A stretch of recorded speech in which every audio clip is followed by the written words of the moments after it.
കവി കെ സച്ചിദാനന്ദൻ കേരള സാഹിത്യ അക്കാദമി അധ്യക്ഷ സ്ഥാനം രാജിവെച്ചു. ഇന്ന് വൈകിട്ട് അക്കാദമി ആസ്ഥാനത്തെത്തിയാണ് രാജിക്കത്ത് സമർപ്പിച്ചത്.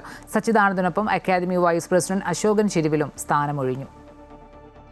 തെരഞ്ഞെടുപ്പ് പ്രഖ്യാപിക്കുന്നതിന് തൊട്ടു മുൻപായി തുടർഭരണത്തിനെതിരെ സച്ചിദാനന്ദൻ പ്രസ്താവന പുറപ്പെടുവിച്ചിരുന്നു. ഇതിന് പിന്നാലെ സച്ചിദാനന്ദനെതിരെ LDF മുന്നണിക്കകത്തുനിന്നു തന്നെ ധാരാളം വിമർശനങ്ങളും ഉയർന്നു.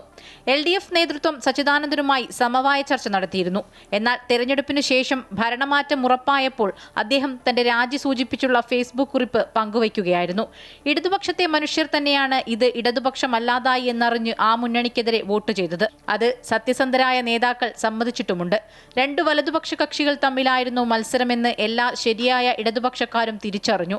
ഇനിയൊരു തിരിച്ചുവരവ് സാധ്യമോ എന്നത് പാർട്ടികൾ നടത്തുന്ന ആശയപരവും വർഗപരവുമായ അഴിച്ചുപണിയെ ആശ്രയിച്ചിരിക്കുന്നുവെന്നുമായിരുന്നു ഫേസ്ബുക്ക് കുറിപ്പ്. തുടർന്ന് വൈകിട്ടോടെയാണ് അക്കാദമി ആസ്ഥാനത്തെത്തി സച്ചിദാനന്ദൻ രാജി സമർപ്പിച്ചത്. സച്ചിദാനന്ദനൊപ്പം വൈസ് പ്രസിഡന്റ് അശോകൻ ചെരുവിലും രാജി നൽകി.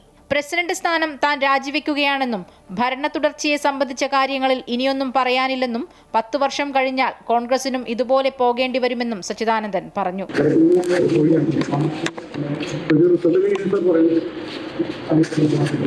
തുടർഭരണവുമായി ബന്ധപ്പെട്ട് സച്ചിദാനന്ദൻ അഭിപ്രായം പറഞ്ഞത് നേരത്തെ വലിയ വിവാദത്തിന് വഴിതെളിച്ചിരുന്നു. കേരളത്തിന് നല്ലത് രണ്ടു മുന്നണികളും മാറി മാറി ഭരിക്കുന്നതാണെന്നും ബംഗാളിൽ സംഭവിച്ചത് തന്നെ ഉദാഹരണമെന്നും സച്ചിദാനന്ദൻ വ്യക്തമാക്കിയിരുന്നു.